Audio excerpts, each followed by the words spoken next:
नवंबर 2019 में प्रधानमंत्री आवास के बाहर सुरक्षा असाधारण रूप से कड़ी थी। आधी रात को एक गाड़ी अंदर दाखिल होती है।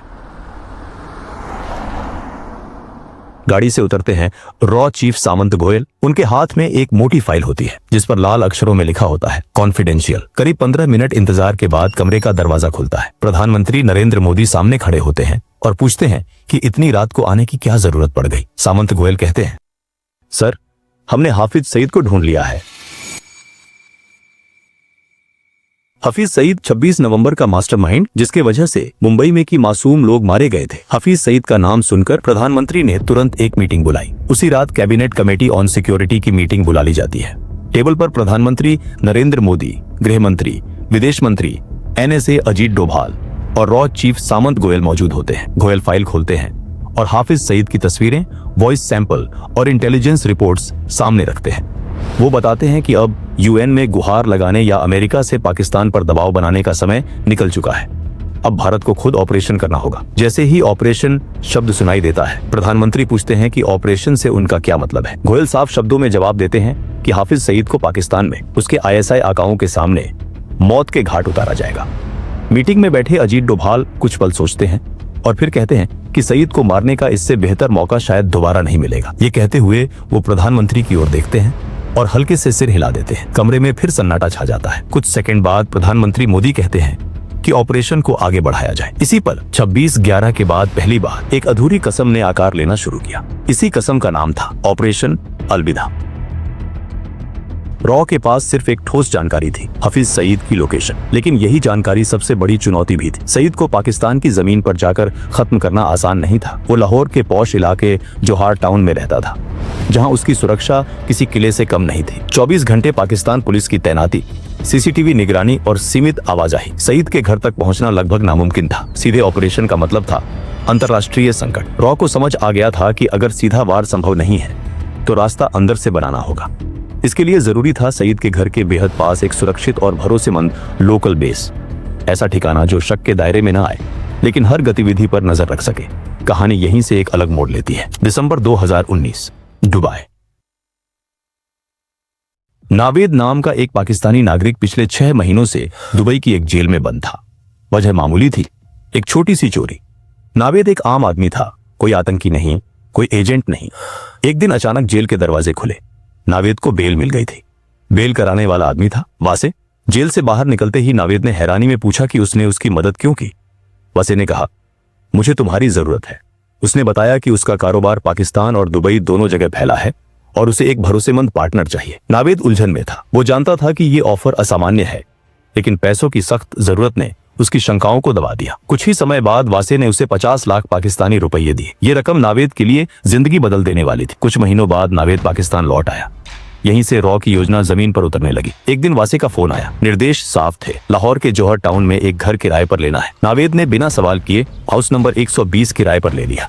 ये घर सईद के घर से बेहद नजदीक था, इतनी नजदीक कि वहां से उसकी गतिविधियों पर नजर रखना संभव हो सके। नावेद को ये नहीं बताया गया था कि वासे असल में कौन है। सच्चाई ये थी कि वासे रॉ का एजेंट था।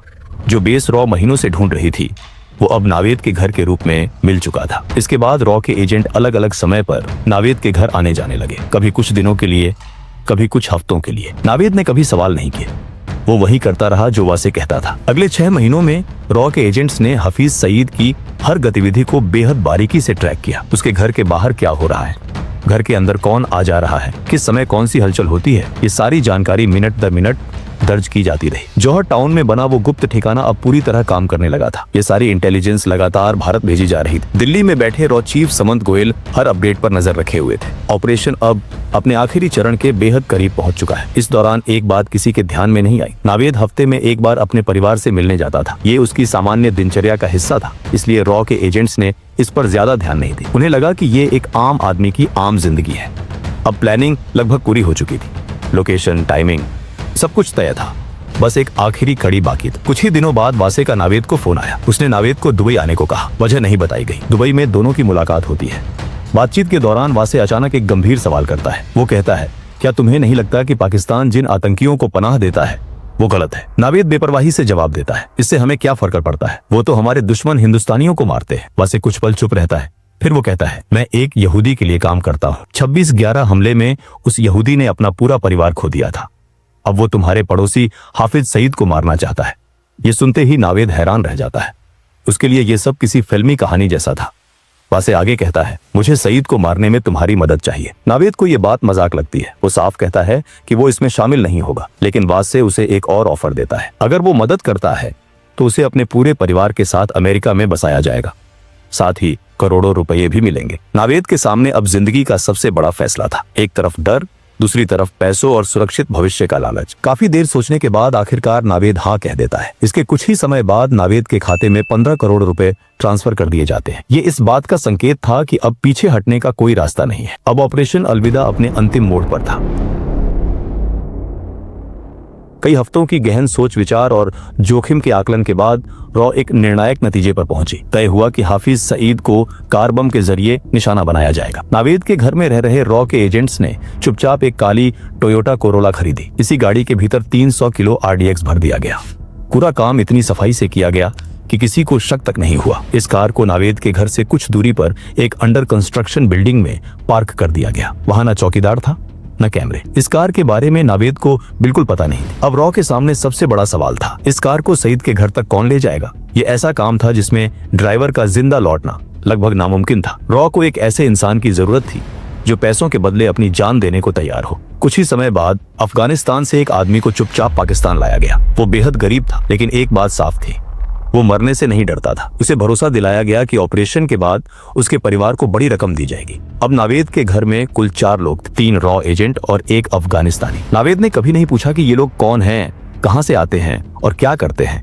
वो वही करता रहा जो उसे वासे कहता था। रॉ का प्लान अब तक बिना किसी रुकावट के आगे बढ़ रहा था, लेकिन हर ऑपरेशन में एक ऐसा पल आता है जहां सब कुछ अचानक बदल जाता है। 13 मई 2021 वासे, जो इस पूरे नेटवर्क की सबसे अहम कड़ी था, नई दिल्ली में अपने परिवार के साथ ईद मनाने आया हुआ था। त्योहार के बाद वो अगले ही दिन दुबई लौटने के लिए घर से निकलता है। रास्ते में अचानक उसे चक्कर आता है। वो संभल नहीं पाता और जमीन पर गिर पड़ता है। तुरंत उसे अस्पताल ले जाया जाता है। शुरुआती जांच में डॉक्टरों को पता चलता है कि वो कई दिनों से तेज बुखार से पीड़ित था। कोविड टेस्ट कराया जाता है, रिपोर्ट पॉजिटिव आती है।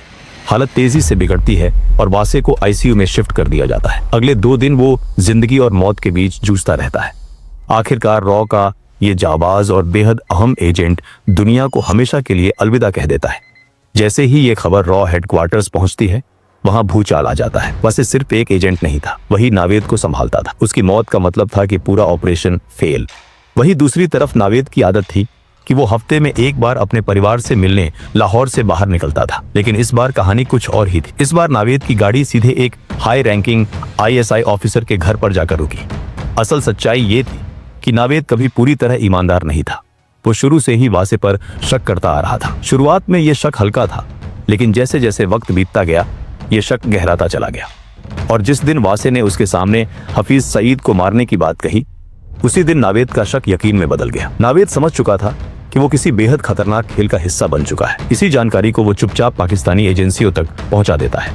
ये खबर बेहद सेंसिटिव थी और इसके असर तुरंत दिखने लगे। रॉ तक जैसे ही ये इनपुट पहुंचता है, हालात पल भर में बदल जाते हैं। एजेंसी बिना एक पल गवाए आदेश देती है कि जौहर टाउन वाले घर से सभी एजेंट्स को तुरंत निकाल लिया जाए। कुछ ही घंटों में वो घर खाली कर दिया जाता है। इसके बाद ISI के लोग उस इलाके की छानबीन करती है, लेकिन उनके हाथ कोई ठोस सबूत नहीं लगता। अब रॉ के सामने सबसे बड़ी दुविधा खड़ी हो जाती है। महीनों की मेहनत, रिस्क और तैयारी, सब कुछ दांव पर लगा था।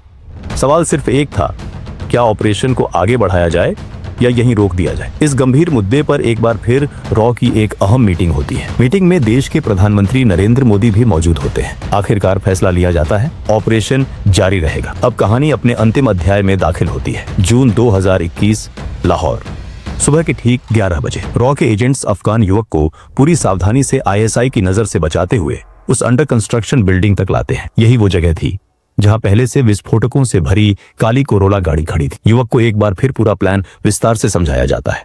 कहाँ जाना है, कितनी दूरी है और क्या करना है, सब कुछ। युवक शांत था, उसे पता था कि वो वापस नहीं लौटेगा। कुछ देर बाद काले रंग की कोरोला गाड़ी आगे बढ़ती है। गाड़ी के अंदर 300 किलो विस्फोटक भरा होता है। कार तेज रफ्तार में सड़क पर दौड़ने लगती है।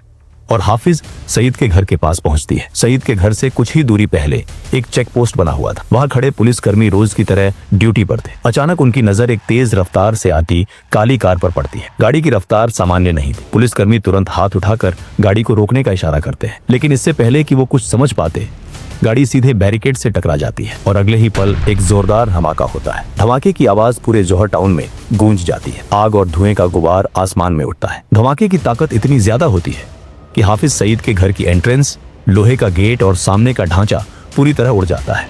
जो इंसान सालों से भारत में मासूम लोगों की जान लेता आया था, उसी के घर आज मौत दस्तक दे चुकी है। धमाके की आवाज सुनते ही सईद पूरी तरह घबरा जाता है। उसे समझ नहीं आता कि क्या हो रहा है। डर के मारे वो अपने घर के अंदर सोफे के नीचे छुप जाता है। उसका शरीर कांप रहा होता है। पहली बार उसे एहसास होता है कि खतरा अब सिर्फ भारत तक सीमित नहीं है। हालांकि इस धमाके में सईद बच जाता है और इसी वजह से ऑपरेशन अलविदा अपने अंतिम उद्देश्य में पूरी तरह सफल नहीं हो पाता। लेकिन इस नाकामयाबी के बावजूद एक बात बिल्कुल साफ हो जाती है। सईद अब ये समझ चुका होता है कि वो रॉ से बच नहीं सकता। इस घटना के बाद पाकिस्तान में बैठे छोटे बड़े सभी आतंकियों तक एक साफ संदेश पहुंच जाता है। संदेश में कोई शब्द नहीं होते, लेकिन मतलब बिल्कुल साफ होता है। ये नया भारत है। नया भारत जो सिर्फ चेतावनी नहीं देता, नया भारत जो दुश्मन के घर में भी घुस सकता है और चुन चुन कर वार करने की ताकत रखता है। ऑपरेशन अलविदा भले ही अपने लक्ष्य को पूरी तरह हासिल न कर पाया हो, लेकिन उसने पाकिस्तान में बैठे आतंकियों की रूह कंपा दी। अब वो जान चुके थे कि सीमाएं सुरक्षा की गारंटी नहीं है। दोस्तों, ऑपरेशन अलविदा पर आपकी क्या राय है, हमें कमेंट में जरूर बताइए। अगर वीडियो आपको पसंद आया हो तो इसे ज्यादा से ज्यादा शेयर करें, वीडियो को लाइक करें और चैनल को सब्सक्राइब करना न भूलें।